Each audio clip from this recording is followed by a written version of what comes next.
At the risk of, I don't want to burn any bridges, but just being very frank about strategy. The challenging part for that is that when I realized, because I realized pretty on, I was like, oh, this is going to be a disaster. A guest of my platform size makes the missteps that I did. That should not be able to like derail the podcast in the way that they were saying it was.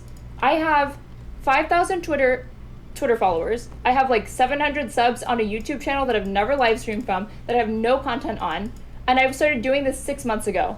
I've been consuming all of this content for years, but I've never engaged, chatted, commented, nothing until 6 months ago. The Whatever channel is several years old. Brian's been making content for like over a decade, I'm pretty sure. Prepared content, now he's pivoted to the live streaming. They have over 4 million subscribers. They had 20 up to like 30,000 concurrent viewers. And they have the mic, and it's a 6v4. Okay, like my misstep should not be with all of that experience under their belt. They should not be able kicking me. They should find a way to do it. Again, like I'm being annoying and I'm being combative or whatever. But like if I was being that way like on Fresh and Fit, I really I saw this. We talked a little bit about it last night. There's a stupid reason she's giving, but she's in the right. Those losers could have easily moved off of that personal shit. It's a dating podcast, my dude. I don't know why you'd expect people to move off the personal stuff. I think that if you're going to go and you're going to be really combative, at the very least, you need to have like good answers prepared for questions you know you're going to get hit with, right? So like the dating thing is obviously a big one. Have you ever been on a date? Are you a virgin? Like these are questions. Enjoyed the Whatever podcast. Thanks. These are questions you know you're going to get hit with. If you don't want to answer them, then you have to figure out what you want your answer to be. You can't just like try to like spitball it on the spot and figure out like how you're going to be as evasive as possible, because obviously people are going to drill really hardcore in on that. That's 100% going to be the case. They talked about other stuff, but kept bringing it back to because it kept coming back up. But I mean, again, like that's of course it's going to happen. And you could tell after they had figured out that like her and Aaron were mineable, were a wealthy resource of Mads, that they were going to start mining that, and they did. They focused hardcore on it. But I mean, what do you want me to say? I read so much shit. I wish I actually would have done this 6 months ago for this red pill shit. I read so much shit. I threw together a good outline. I outlined good questions. I had my topics all cut up. Rollo ended up being so passive on everything. The Michael dude ended up arguing with me 80% of the time. It was like a real life Mott and Bailey, because the Michael guy seems a lot more reasonable than Rollo. And something that's interesting or upsetting. Why didn't you do a research stream? Because I can't. I don't know if I can actually. I don't know if I can research now right now with you retards in the background. It actually drives me insane that like people asking the most random, retarded, stupid questions on every thing that is like, I don't know if my brain can like handle. Like, yeah, it's just stupid. Yeah, I don't think people realized, or maybe they did. I'm not sure. This dual mating hypothesis, this alpha beta bucks thing, is like the center point to all of Rollo's ideology. And it completely fell apart. These guys like didn't defend a single point, but I don't even know if it came across that way because everything was so cordial. But I don't know. Your intro rules.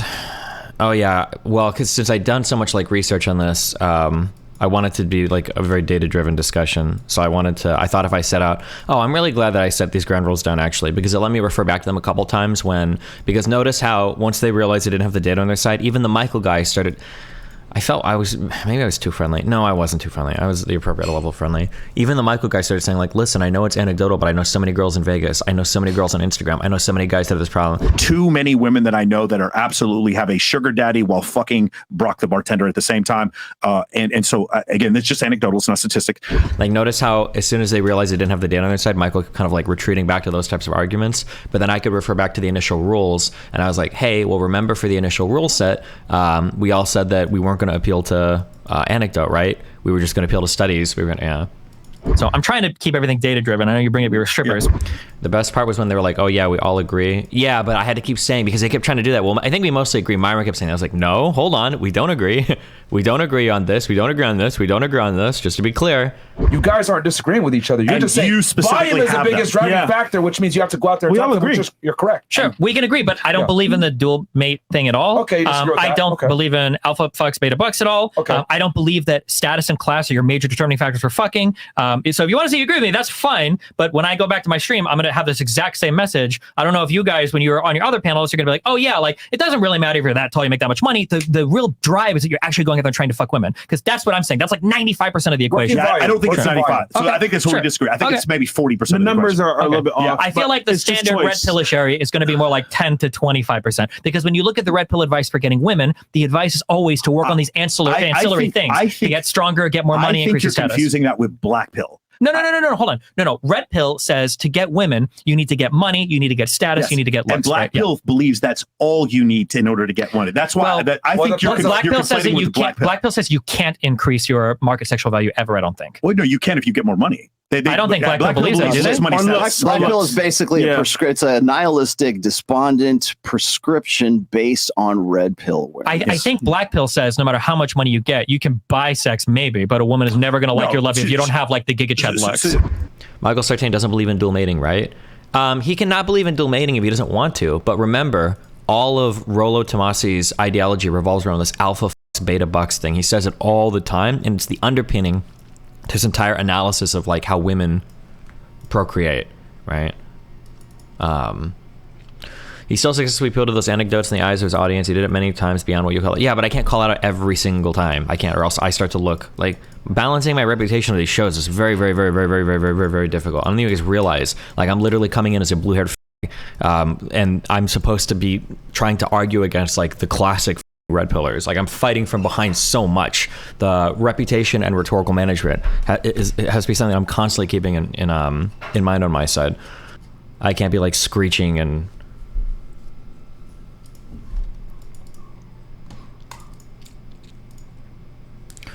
Have you ever passed your debate prep through anyone else, like when you do manifestos? I talked to the Alex dating guy on Twitter. I should have shouted him out, actually. I talked to Erudite a bit. I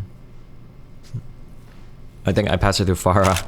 And then I talked with Mel with some of the points. Let me like bounce a little bit, but most of this is actually just, I just had to go and read some of the stuff that gets cited, like especially about the dual mating stuff, and then look up like actual data and studies, and I find that like most of what they're saying is kind of bullshit, but yeah.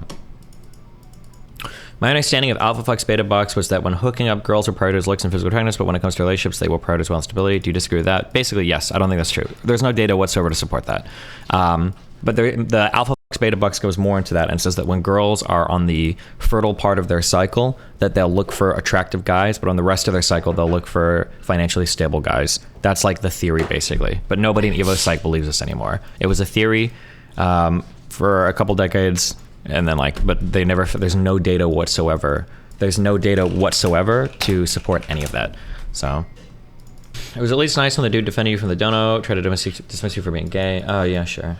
Here's a secret. If you want to know if someone is going to just pivot away from data-driven argument, ask a source ahead of a debate to review.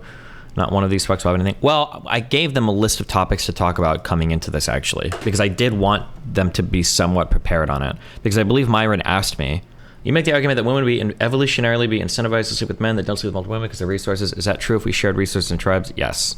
Again, like I said, like it's all like all this is super data driven. Yeah. What was the reception from the Red Pill community based on your performance? My reception was really, really, really, really, really good on both podcasts. I think on the Whatever show and on the Fresh and Fit show, I think my reception is about as positive as ever could have been. I get a lot of emails, a lot of DMs. The comments are overwhelmingly positive, but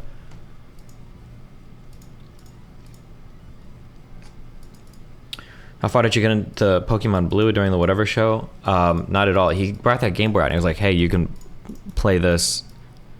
And then as soon as I started to, he shouted at me, you piece of shit. It's insane they all still let you on their shows. Is the only pushback to their entire community. Why do you think they keep inviting you? Well, personally, it's because I'm a friendly, funny guy, I think, because they can have good shows with me. Like, I think that helps a lot. I think that's actually probably one of the most important parts. But the second part is I do help these guys do really good viewership. Something that I've noticed more and more as I go around on the internet, I think a lot of people view bot almost everything. I think people bought their Instagrams. I think people bought their Twitters. I think people bought a lot of their viewership. I'm starting to feel that more and more. But when I go on these shows, a lot of them do like the highest viewership. Like I think they had the most live viewership they had in the history of their podcast when I was on for their live show. I don't know what their VOD did. And then Fresh and Fit's live shows, I think the highest the Rollo Destiny debate got was like 30,000 plus viewers. But obviously they started to taper off when people realized there weren't going to be fireworks.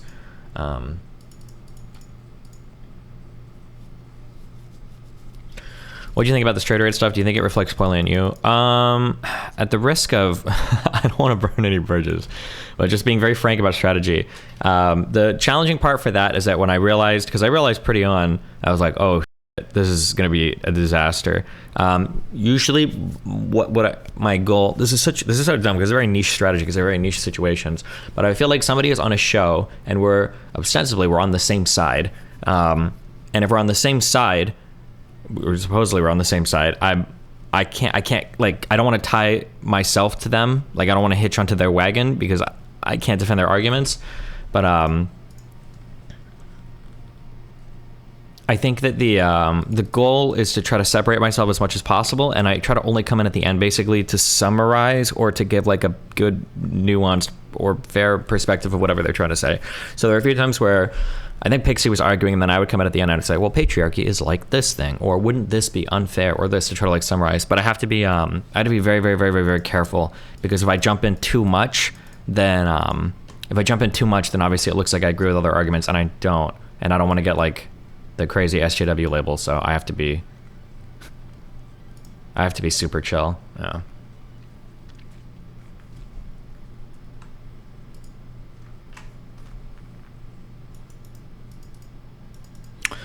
After disclosing that they're your friends, fence sitting looks really bad in my opinion. I disagree completely. I think that I really do think that the Rollo podcast, and I think that whatever podcast, I think I handled both of them almost perfectly. Usually there are problems I have with my conduct or performance, and I think there are things I could do way better. But I think for the whatever podcast, I think I straddled that line about perfectly. Like, I summarized their arguments when I agreed with them, and I gave a point or two to show like where I agreed or disagreed. I think when they got kicked off, I don't think it looked like I like had hitched my wagon to their arguments.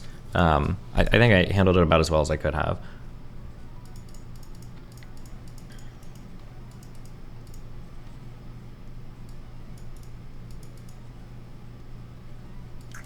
What was it, the brunette girl? She was really coming for you. Oh, we chatted a lot after the show. She actually has insane autism. It's very rare that I run into people that are like actually autistic, because I'm pretty sure like 95% of people on the internet today fakes their autism. They pretend they have autism, but they don't. They just use it as an excuse. That girl actually has super autism. Damn, we were chatting a lot after the show. She can't even like hold eye contact. Like, she's like the surgeon. She is a surgeon. Like, she looks like this and she just says like super random shit, and it was like really crazy. Yeah, no, I mean, like, we're cool. We chatted afterwards and everything. I don't remember. She said she was during the show. Yeah, but unfortunately, autism is one of those kind of like trendy diseases now that everybody says they have. So when somebody says they have autism, I just assume that it means you're an attention whore. I don't assume anything anymore when somebody says they have autism. It's like ADHD, autism, depression. Like, unless you've got a prescription for some shit, and even if you have a prescription, I don't even know, dude. Like, everything is like so fucking crazy today when it comes to mental health stuff on the internet.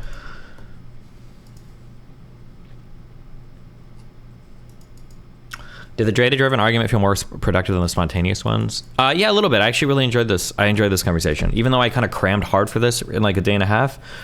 Doing prepared research for a debate, to jump in and do it, is something I miss doing. It's fun. I think Sneeko helped you as it gave you credit. Do you agree?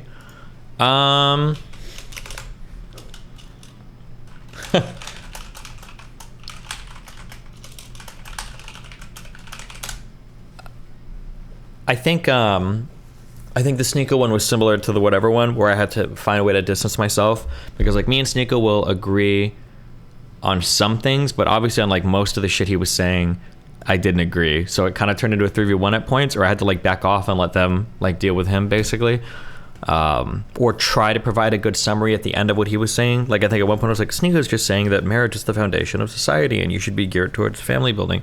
But yeah, I had to be super careful not to hitch my wagon to that either.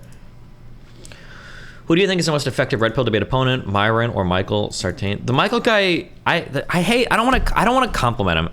The Michael guy seems cool, and he seems like a decent guy, and it seems like he has a decent perspective on dating and women. But I don't know that, because every time these guys are around me, they become the most mild-mannered people in the world, right? So like, I don't want to say that, and somebody links me something later where Michael's like, this is why women are sluts and why they're gonna try to you in divorce, and blah blah blah. And I'm like, but he seemed.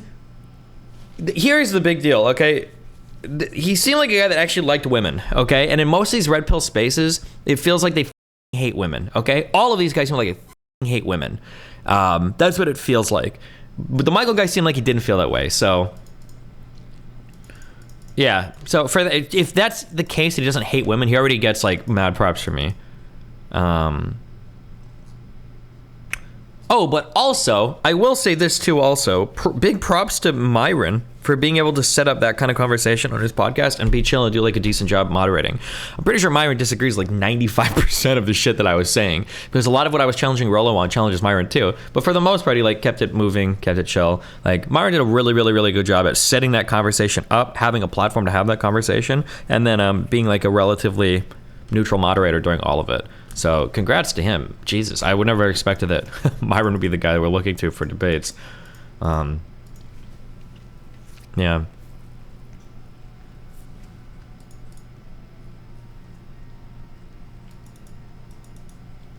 Oh, damn. And I think the most, you called Fresh and Fit clowns to their face. Yeah, I did. That's just like a funny word for me. I think it might be more serious to them though. I probably shouldn't have said that, but I think they knew I was joking. When I would bring up like Andrew Tate tweets and Bugattis and all that shit, a lot of the times, these two clowns would tell me, they'd say, oh, this stuff is just a proxy for success. You know, you don't actually need the Bugatti. You need the ability to buy the Bugatti. You don't need to travel the world. You need to have freedom, you know, and all these things.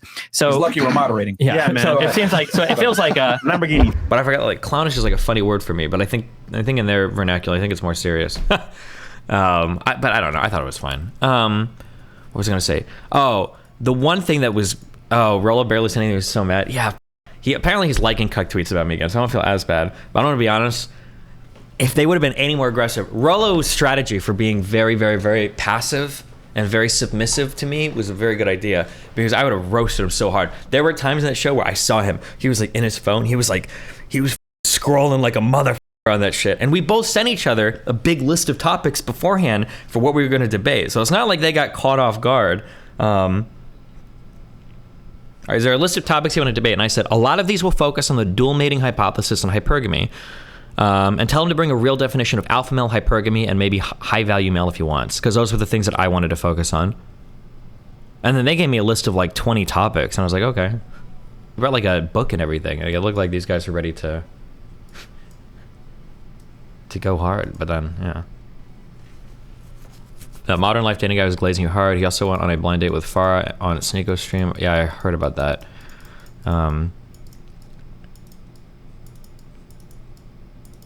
trying to think. I don't know if he said anything. Most of my back and forth on the whatever show was with that Chase guy, I think.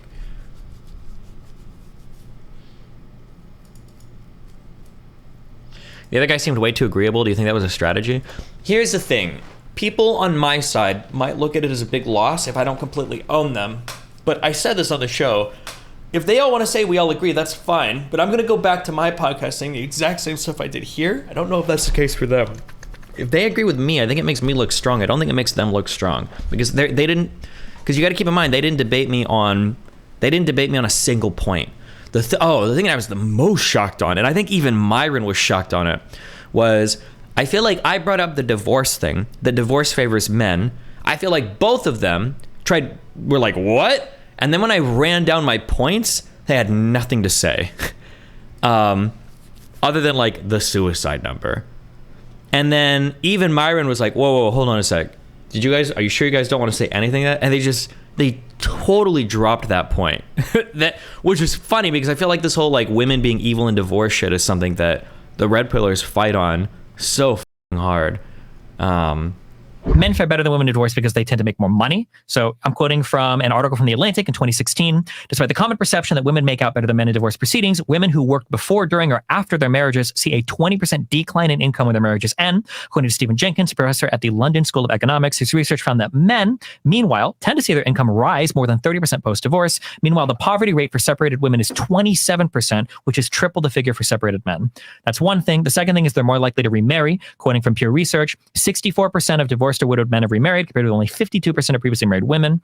Point 3 is they don't have the responsibilities of caregiving. I'm quoting from finding caregiving stats is actually really difficult, but it seems to be settled upon that 90% of parents will settle custody disputes without a judge. On average, women that get child support only get $286 a month. 80% of custodial parents in the U.S. are mothers. Only 4% of these child custody cases actually go to trial. And in 2017, full child support payments were only received by 46.4% of custodial mothers. So it seems like they've got a lot of extra responsibilities related to caregiving. Their income is down. They don't even get full child support all the time. And the child support they make is like pretty low. Point number 4 is if men choose to fight for custody, they oftentimes win it. The largest study I could find on this is an older one, but it was the only big scale one I could find, but it was from an old Massachusetts gender bias study, which was published in the New England Law Review. This was in 1990. And they said, we began our investigation of child custody aware of a common perception that there is a bias in favor of women in these decisions. Our research contradicted this perception. Although mothers more frequently get primary physical custody of children following divorce, this practice does not reflect bias, but rather the agreement of the parties and the fact that in most families, mothers have been the primary caretakers of the children. Fathers who actively seek custody obtain either primary or joint physical custody over 70% of the time. My next point is that alimony is rare. Quoting from a legal blog, in the 60s, 25% of divorce settlements included alimony. Now it's like 10%. And it's starting to reverse more for men getting some alimony as women start to earn more. And then the divorce rate has been falling since the 90s. So I don't know why we even talk about this so much. But that's my broad point about divorce. I feel like it's hyped up a ton, but I don't think that men make out horribly in divorce in general. Falling in the 90s is because the marriage rate is at an all-time low right now. It tracks with the marriage rate. Well, that's fine, rates, but then at least you're not having as many people. Well, sure, but yeah, I mean, at least you're not having as many people getting destroyed by divorce. So is your argument that is your argument that women fare better? Because I know what they're going to debate here. Is your argument that men fare better after divorce, or they just fare not as bad after divorce? My argument is that post-divorce, in the actual court proceedings, a woman might win a little bit more. But the reason why is because post-divorce, men are in a much better position than women who are in a much worse position. That even if you get like a little bit of alimony and child support, the fact that you're now a primary full-time caregiver for a child, you have no parental support, that your income is lower, your ability to remarry goes lower, and your poverty rate is much higher. So you think women are actually worse off after divorce than men? That's your argument. Yes. Women are worse off. In almost every measurable metric. I can't find it, except I guess maybe the suicide thing. It says I looked it up just to be objective here. Number one cause of divorce. It says lack of commitment, but that's an extremely broad. Yeah, of course. Which just sucks because in relationships, a lot of it is right. Like for instance, somebody could get divorced because somebody's going to take out the trash, right? But did they really? Or lack of sex. But lack of sex is never about lack of sex. It's usually because other shit is going on too, right? Because lack of commitment can be finances too. It could be. Yeah, it's very broad. Or it could be a partner gains weight, or it could be. Could be any of that. So did you guys have anything? So he's saying women fare better for in every measurable metric, except for the suicide stat that I've never looked up before. I guess I should have. But you guys have anything for that? I'll text it to you. Yeah, we just got it right now. But it's we found the 9 to 1 actually. It's 9 times the ratio now. Let's see. But that also doesn't surprise me though. But I don't think. You guys have any arguments towards him that women fare? Because he's. I would like to see more recent stats first of all, and then. This is to be fair. Like this is not the hill I want to die on. I agree. Sure. I think divorce sucks for both people. Yeah, Jesus. Did you chat with the Timcast girl out all after the show? A little bit before, a little bit after. Donovan Sharp couldn't finish your debate with Rollo because of all the studies you guys were bringing up. Don't give any cues externally about the status of their fertility. Is to just stay with one and have sex over long periods of time. But there are still studies that show that women act differently when they are. Thank you! Studies that show that women have different preferences sometimes when they're on different parts. Yes, but it's whether or not they act on those. And this is the importance of measuring extra partner pairings. Is that you can ask. This is all right. Now we're at the point of diminishing returns here. Now we're at the point of diminishing returns. It's just not. This is not. It's I'm not. No. That's it. We're at the point of diminishing returns, man. Like, the EPP, no, dude, no, man. No, dude, no. Attraction and arousal, guys, it's not that complicated. It's really not. It's super complicated. Humans are super complicated creatures. We are insanely complicated creatures. We are arguably one of the most complicated creatures on the planet. How can you say that something like our reproduction is very simple? That's not true. It's a pretty complicated dance we do between features and how we act on things and like age and hormones and status of life and like But is this the dude that had Debatacron? Yeah, basically. Real quick, so let's see if I can summarize this in 1 minute. So one of the big claims by a lot of these red pill guys, and they stem from Rollo, is this idea that when women are more fertile on their cycle, they will f an alpha guy for good genes, and then when women are in less fertile places of their cycle, they will f a safe guy just to keep him close by. So they're trying to get the genes from the powerful alpha male, and then they're trying to stay safe with the beta male, okay? And then true alpha males in societies, men's reproductive strategy is to many women as possible to spread their alpha genes as quickly as possible, okay? This is the dual mating strategy, right? That's the dual mating strategy in a nutshell. The problem with this is that there hasn't been any research ever to show that women actually pick different partners at different parts of their fertility, and there is no evidence that this reproductive strategy has been practiced anywhere, because women are not having all these children out of their normal relationships and then having their beta men raise them. There's zero data for any of this. And a lot of the researchers that were initially behind this dual mating hypothesis, I think David Buss is one, Stephen Gangstad is another, is what they said was, well, actually, when you look at this more, the dual mating strategy, the dual mating strategy doesn't really make sense for a few reasons. One, a big one, is that human females don't give off cues when they're fertile, right?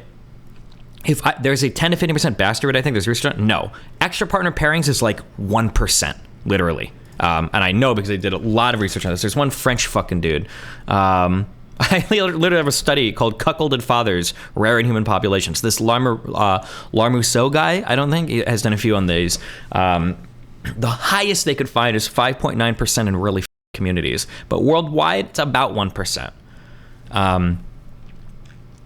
But the issue is that human females don't give off external cues when they're ready to mate, right? You know how like there are some animals like cats, maybe dogs, where when they're like in heat, they're walking around like me, you know, like you can tell. If you were an alpha male and you wanted to swoop in and you wanted to impregnate dogs or cats or whatever at like their optimal fertile time, you could do it. Like you go in, you see they're in heat, and then you leave, right? But with adult human females, that doesn't happen. Those reproductive cues aren't given off. So because that's the case, if you're an alpha and you're just trying to spread your seed, somebody one time doesn't even guarantee you that it's a good reproductive strategy. You might not hit it at the right time, right? So it seems like, and because women are horny throughout their entire cycle, not just when they're fertile, the only way to guarantee fertilization is probably by somebody for an extended period of time. So if you're a guy, your reproductive strategy has to be somebody for an extended period of time. If you're a woman, because you're masking your, and it probably even makes sense if you think about it, a woman doesn't want to give off fertility cues because their offspring is such high investment, right? It takes a long time to raise a human child.